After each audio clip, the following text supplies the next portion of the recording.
Let's go.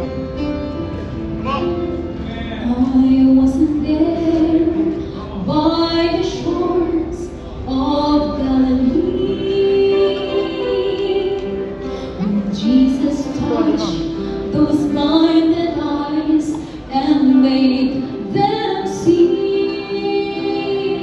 And though I did not see the tomb that day, I still believe, for I know what Jesus did for me.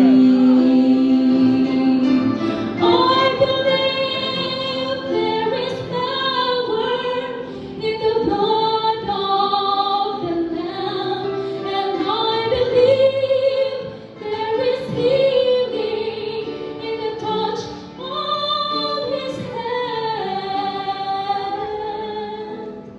But the greatest of all miracles was when my Jesus saved me.